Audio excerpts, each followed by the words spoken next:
Welcome in, everyone, to Picks and Parlays Bettors Edge. It's week 6 of the NFL. I'm Hannah Mears. That's Craig Trapp. That's Andrew Fillipponi. Make sure you download that Picks and Parlays app to get all of our content. Starting next week, Craig and I are going to have some college football coming your way as well. Ooh. I know, Pony. Get in on that action. Penn State. Ohio Maybe? State? Penn State, Ohio State? Big one. Hey, I wasn't the one who said Penn State in this one, so we can't. That's the biggest game of the week. It will be. It'll be exciting. Hopefully, I don't know. Maybe we'll cover some of that. All right. Maybe a road trip. Road trip to Bettors Columbus. Bettors Edge road trip. All right, drive. Maybe next season. You're going to drive. I would. Tickets on you too? If I win this week, let's see how these bets go. All right, let's start then. Let's see how this goes. Starting in London, Ravens-Titans. Pony, you predicted it on the dot. You said the Ravens were going to find a way to lose the game, or rather the Steelers were going to find a way to win. The Ravens, though, despite that loss, still a 4-point favorite headed into London against the Titans. Do you think they should be there? Yeah, I really like this game for Baltimore. I'm going to take them and lay the points in Tennessee. If you watch the Steelers-Ravens game, Lamar Jackson played well until he threw that interception at the end. He just had his wide receivers and tight ends drop 7 footballs. So I like the way he's playing right now.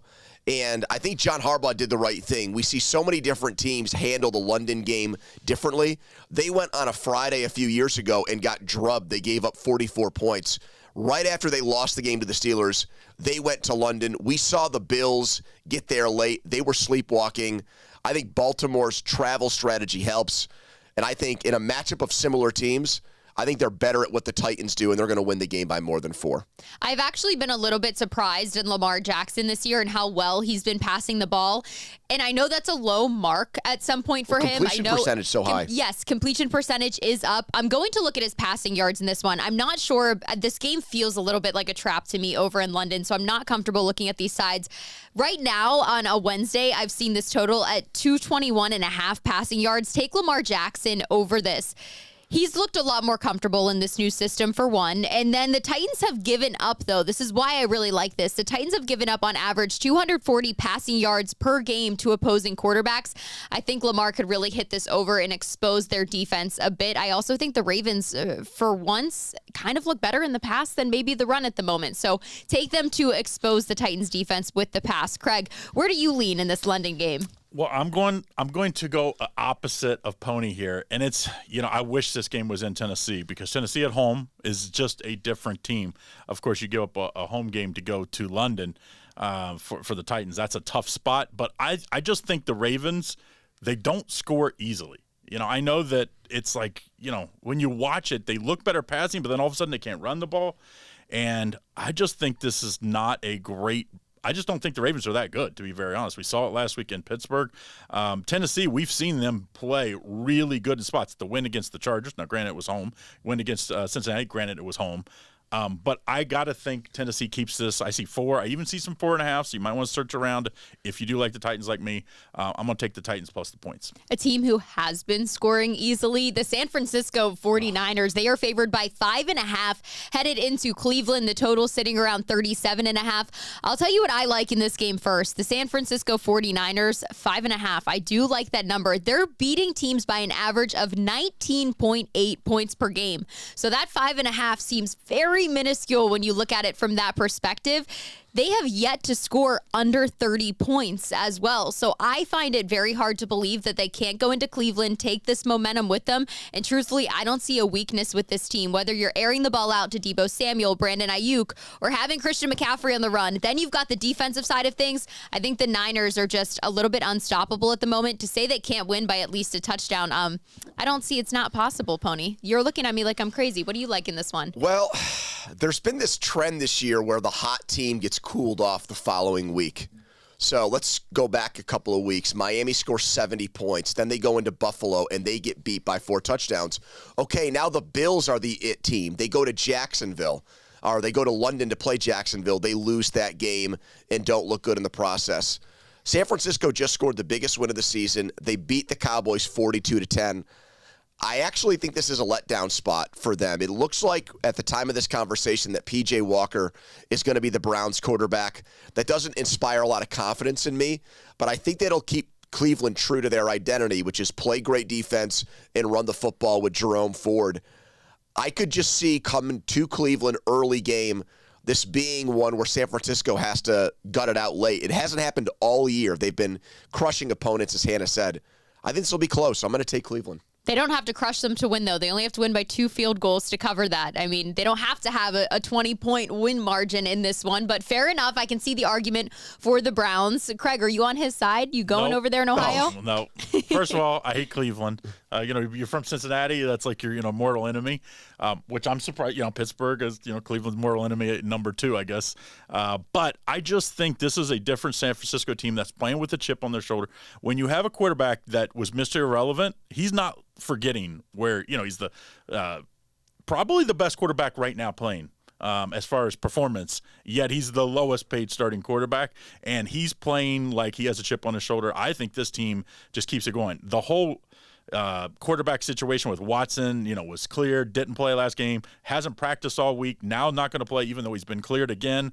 I think that's going to ruffle some feathers, and I think this Cleveland team could start to unravel, and Stefanski and them are just, I don't know how you keep this going if Watson doesn't come out and find a way to play, which right now it looks like he's not going to. I'm going to take San Francisco minus the points. I just can't get off of this San Francisco team right now. They're playing so well. Patriots and Raiders also need to find a way to play. Neither of these teams have been performing up to snuff this season. The Patriots are the underdogs, 3-point underdogs on the road in Vegas. The total sitting at 41.5. We've seen this line move 3.5, 3. Regardless of where this line is, Pony, what do you expect from the Patriots, who were just shut out against the Saints? It's the Patriots again for him. It's the Patriots again. This is his kryptonite. This is his crutch this year. We can't do the show without me picking the Patriots. You have to mention Penn State, and I have to make a Patriots bet. And guess what, guys? I'm doing it again. Don't do it. I am. I like New England in Vegas. Let's go back to what happened there last year, where the lateral play by Jacoby Myers, he threw it right to Chandler Jones, and the Raiders won in miraculous fashion. Well, now Chandler Jones is out of the NFL. Jacoby Myers is playing for the Raiders, which is kind of ironic. And Bill Belichick looks like he's now one of the worst coaches in the entire NFL with the way they've performed offensively the last 2 weeks. He's come out and said Mac Jones is going to play in this game. But I do think it's a good matchup. He knows the Raiders inside and out. It's Josh McDaniels, his understudy. They badly need to win this game. And remember, teams like the Steelers, who've struggled all year offensively, were able to move the ball against the Raiders' defense. So I think for the first time, really this year, we see the Patriots' offense click and play a full 60-minute game. I think they go there and win the game outright, but I would still take the 3 points. I'll give it to Bill Belichick. He is sticking to his guns. He said he is sticking to Mac Jones. He's not making any changes. He's going to ride with what he has. So credit to you, Bill Belichick. But I'm going to say in this game, what I like is the under 41.5. The Patriots, like we said, were shut out against the Saints last week, and I'm not confident in either of these offenses. New England, 11 points per game on average so far this season. The Raiders just around 15. Defensively, though, both of them have at least have a chance. Those are what they can hang their hat on, but I'm going to say this one goes under 41.5. Craig, what do you like in this matchup? I just don't have any faith in Bill Belichick, which I cannot believe I'm even saying that. I mean, he doesn't have really any option. You have to go with Mac Jones. Zappe has not been good enough when he's had his chance. He cut Zappe. Isn't he back? And now he's back. Now he's back. That's what I'm saying. Like, he didn't have any faith. He cut him in training camp, and he brought the guy back to be their backup. Bizarre. To me, it's just you take the Raiders here. Josh McDaniels, remember when he was in Denver, he beat Bill Belichick, and then he beat him last year, although it was a little help from that lateral play. But I like the Raiders here. I think there's a lot of confidence in getting that win. And let's remember, Jimmy Garoppolo, also former Patriot, also a guy, I think someone said he's like 32-9 as a starter or something like that now. I mean, the guy just wins. Now, granted, he's been on some really good teams, including those 49ers teams. I'm going to take the Raiders here minus the points. Not a big confidence play. It's more of a play against the Patriots. You know who's confident, though? It seems like the Detroit Lions, Dan Campbell, and Baker Mayfield, very confident in himself. He's found a new type of confidence with the Tampa Bay Buccaneers. The Bucs are the underdog at home to the Lions by 3 points right now. The total sitting at 43.5. When I look at this game, though, the only thing that I love, because I really do think after a bye week, maybe Baker and the Bucs give the Lions all they can handle. I'm going to look at the Lions in the first quarter. Lions minus 1.5 in the first quarter. The reason is The Lions can score points. They really can. Without two key pieces to their offense, they dropped 42 points on the Panthers. In the first quarter, they're averaging 9 points as opposed to a Tampa Bay Buccaneers team who has a slower start, only averaging a field goal in the first quarter this season. But the Bucs seem to have a guy in Baker Mayfield who can rally his troops late. So I don't love looking at anything too far into this game. So I'm going to say my best bet in this one is looking at the Lions early, first quarter, -1.5. Craig, when you look at this game, do you think Baker and the Bucs can get it done against Detroit? I think it's a tough spot for Detroit. Detroit's clearly the more talented team, although they're for sure banged up. I just think this is a spot where Tampa Bay really puts a scare into Lions, maybe wins outright, but I'm going to take the 3 points. Baker has been better than expected. Have to avoid the turnovers. If he can not turn the ball over, because you can't give Lions offense extra chances, I think this defense is good enough for Tampa to keep them in this game, so I'm going to take Tampa. Pony, do you agree? I Can guess you take I'm Baker? not allowed to take a favorite today because I just keep finding myself going with underdogs here. I picked Detroit to go to the Super Bowl on last week's show, but the more time I've spent on this game, the more and more I like Tampa because they are coming off a bye week. That allows for Mike Evans to come back from that back injury that forced him to leave the New Orleans game the week before. And Detroit, the team that beat them early in the season was Seattle. And I think Tampa Bay has a lot in common with Seattle in that they have depth at wide receiver. They'll spread you around. And like Geno Smith, Baker Mayfield can get hot and make plays. I think the timing of this game is a really big deal that Tampa Bay got an extra week to get ready for it. It's down there. Their only losses to Philly. If it were 2.5, I might lean Detroit, but because it's 3, I'm going to take a shot with the Bucs. We're going to go ahead and move to a game, Sunday Night Football, with the biggest spread of the week. This game opened around a 7, now at a 14 because of the status of possibly Daniel Jones with the Giants and the Bills. The Bills coming back from London after a disappointing loss to the Jags. They're going to be looking to get that one back. This might be a really good spot to do that, especially at home. Total sitting at 44.5. Craig, when you look at this game, Giants and Bills, do you love anything with that 14 or are you staying away from it? I cannot lay double digits.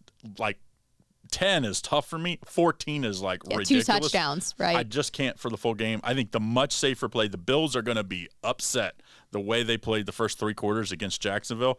I think they come in, first half is the play. It opened at 7.5, went to 8. Now it's 8 juice, so I'm sure it's going to end up at 8.5, maybe even 9. I would still play it. I'm telling you, the Bills are going to come in and put the wood out early. I think they're going to be up 2 touchdowns, but then you start to coast late. So I would take the first half, much safer play. Take that minus number in the first half. I actually like the Bills in the first half as well, but on a different number here. I'm going to say the Bills first half point total over 14.5.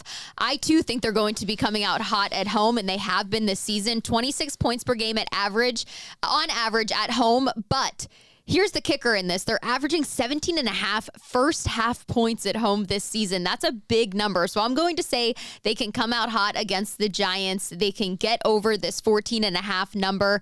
Daniel Jones out with a neck injury. The defense could be getting the ball back frequently into Josh Allen's hands. I'm going to say the Bills come out firing at home. Take them first half over 14.5 points. Pony, I'm so curious to know where you land in this game. I guess I'm the only guy that has the guts to take the Giants getting 2 touchdowns here. And I get it. Like, there's not a lot of reason to think that the Giants' offensive line can block the Bills from what we've seen from the Giants in their first few games. They're winless against the spread. Their only win was a miracle to come back and beat Arizona after they trailed by so much. But they're probably going to get their best player back for this game. Saquon Barkley almost got cleared to play against Miami.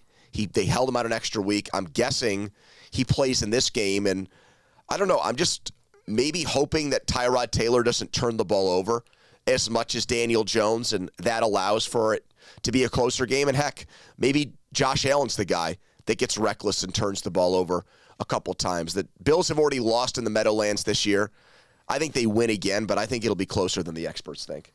Offensive line. That's where, can the Giants block somebody? Because they have been, if you look at Football Focus and all that, worst offensive line in football so far this year. We need to get to our best bets, though. Was there anything that you want to double down on or a game that we haven't talked about that you want to bring up as your best bet? Craig, we'll start with you. Well, I'm going my best bet. I have 2 of them this week. I'll give you out one. The other one you can get over at the app. I'm going back with my Bengals. Last week I had the Bengals and the 49ers as my Sunday best bets, easily both of them. I think the Bengals get Seattle this week. I think the Bengals -3 is a gift. Now the Bengals can't run the ball or stop the run, and we know Seattle likes to run the ball. But can they stay patient and not turn the ball over? Because that's Geno Smith, his MO. When he turns the ball over, they lose. The Bengals have been really good rushing the passer. I like the Bengals -3 here. My team gets it done again this week and gets back in. Now, thanks to your Steelers, we're back in this Joey week. B and the Bengals is Craig's best bet. Pony, what do you got cooking over there for your best bet of the I'm week? happy that for some reason I didn't give you guys my picks before the show because my best bet, and I've got the receipts to back this up, I wrote Seattle moneyline. I've got the Seahawks +130 as my best bet of the week. Sorry, Craig. To me, it reminds me of when Seattle went to Detroit earlier in the season and won the game. For Cincinnati, they should have the benefit of the doubt because of what they did the previous 2 seasons going to the AFC Championship games, but I want to see them have a repeat performance before I get back in with them. I've seen a lot of people say the Bengals with the worst odds in the AFC North is actually the best bet to make right now. If I'm going to get on that bandwagon, they got to beat Seattle. And I just still see with Seattle way too many offensive weapons. And I also think they're the rare team that has the corners to match up with those Bengals wide receivers. So +130 on Seattle, Hannah.